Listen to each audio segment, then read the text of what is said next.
El, lu pernah lihat makhluk mitologi nggak? Atau mungkin lu tau lah gitu cerita-cerita makhluk mitologi itu kayak gimana aja?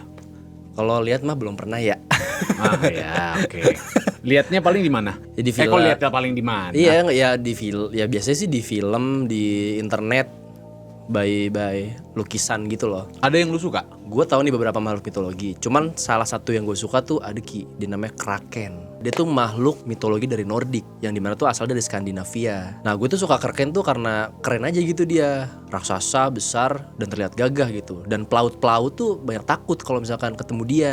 Pasti kapal bakal hancur. Ya gimana nggak takut ya? Maksudnya untuk seukuran Kraken aja tuh kalau diceritain kan tadi bisa nyerang kapal gitu ya kan. Iya. Bahkan kapal yang lewat aja tuh bisa ditenggelamin mungkin gitu ya. Krakennya itu ada di mana deh? Nah kalau menurut cerita yang beredar nih ya, dia tuh tinggalnya ada di lepas pantai Norwegia ataupun di Islandia. Dan lu tau gak seberapa besar Kraken?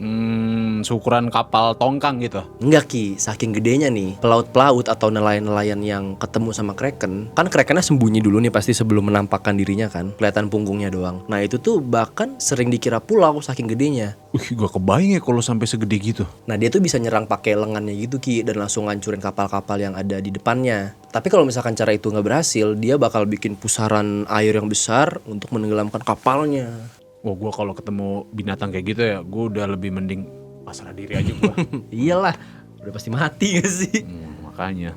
Nah ada lagi Ki, makhluk mitologi Nordik selain Kraken. Itu namanya Fenrir, yang serigala itu. Lu tahu kan? Gue suka banget sih sama Fenrir. Karena walaupun dia digambarkan sebagai serigala yang jahat, tapi dia bener-bener setia banget. Dan saking ganasnya dia tuh, dewa-dewa sampai takut sama dia Ki. Iya, dia sampai diikat sama dewa gitu kan. Iya, dia dirantai gitu sama dewa. Katanya sih rantainya itu dari beberapa elemen gaib Ki. Kayak dari suara langkah kaki kucing, nafas ikan, janggut wanita, dan lain-lain. Ya pokoknya hal-hal gaib lah dimasukin ke rantai itu biar tidak gampang lepas. Lah aneh banget ya elemennya. Kirain gue tuh dia kayak dililit tuh pakai tembaga atau ya sihir-sihiran aja gitu. Iya aneh banget. Tapi pas Ragnarok dia itu berhasil lepas Ki. Dan berhasil membunuh Odin. Iya sih ya, sayangnya juga dia tuh matinya sama si Vidar nih, anaknya Odin sendiri, karena dia mau balas dendam kan. Tapi di film Ragnaroknya Marvel nih ya, Fenrir ini muncul sebagai Fenris yang dipelihara sama Hela dan bagian dari pasukan Asgard. Jadi bukan sebagai anak Loki, wujudnya masih sama dan dia jahat juga. Nah kalau ada gak Ki makhluk mitologi yang lu suka? Ada juga sih yang gue suka itu dari mitologinya Yahudi, namanya Leviathan. Oh Yahudi.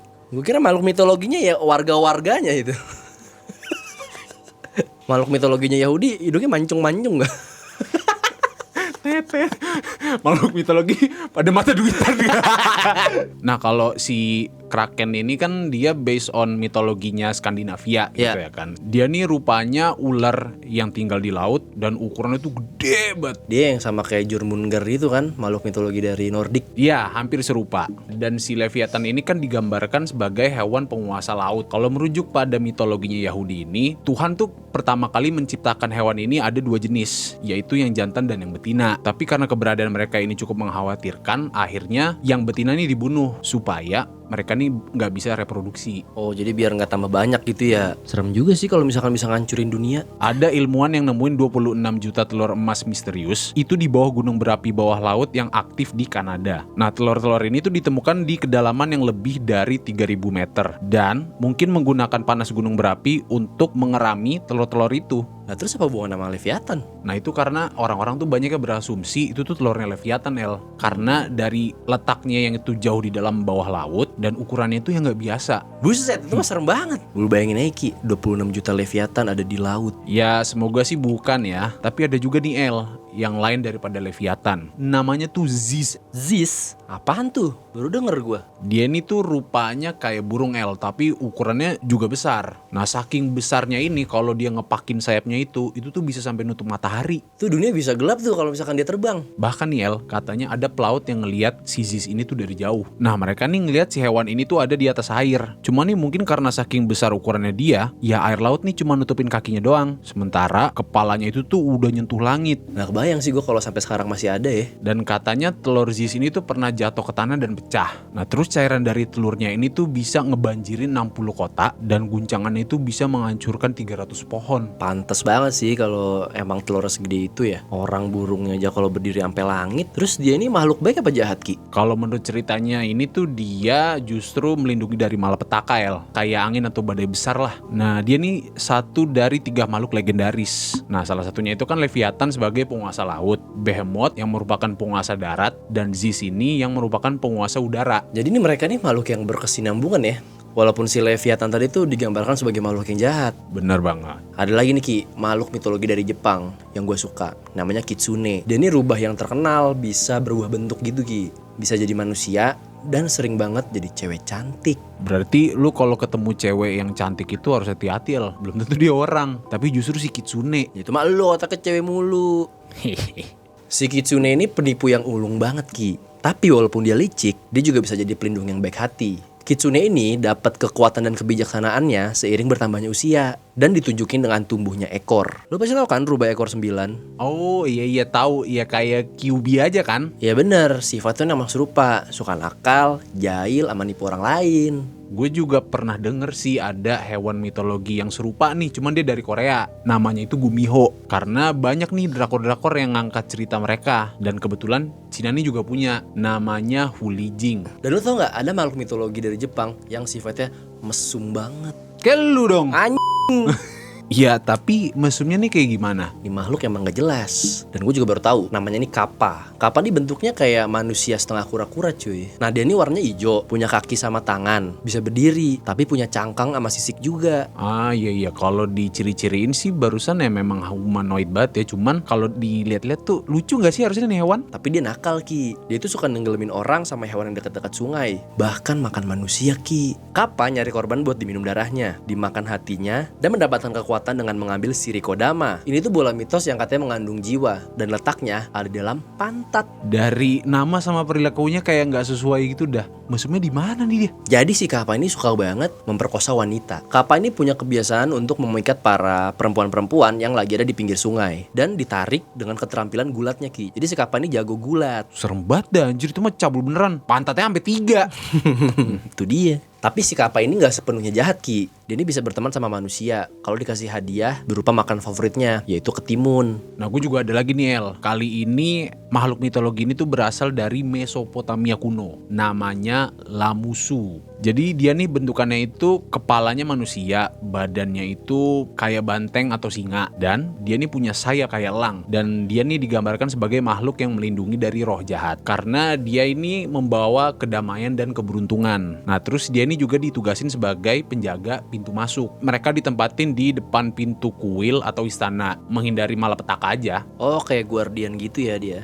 Dan katanya nih Lamusu itu ada sekitar 3000 tahun yang lalu sebelum Masehi. Selain itu ada lagi nih El, namanya Pazuzu. Tapi dia nih digambarkan sebagai makhluk yang jahat. Nah si Pazuzu ini tuh rupanya iblis yang menyerupai manusia. Kalau dari ciri-cirinya itu kepalanya kayak singa, cakarnya itu kayak burung, ada sayap tuh di tubuhnya. Dan juga dia nih punya ekor kayak kalajengking. Dari deskripsinya sih kayaknya serem banget ya Ki ya. Nah dan dia nih digambarkan membawa angin dari barat daya, wabah penyakit, hingga kelaparan. Tapi walaupun serem, kepala Pazuzu nih sering banget dibuatin jadi jimat atau perhiasan. Siapa coba yang mau pakai perhiasan iblis kayak gitu? Tapi gue ada lagi nih Ki, makhluk mitologi dari Asia, yaitu Cina. Namanya Sun Wukong. Oh ini mah kayaknya udah cukup terkenal ya. Zaman kecil kita nonton ada namanya filmnya Kerak Sakti ya. Yoi, Journey to the West. Sama yang terakhir tuh gue main gamenya Wukong Black Myth. Black Myth Wukong. Black Myth Wukong. Sorry. Salah. Dia jago bela diri dong. Jago banget Ki.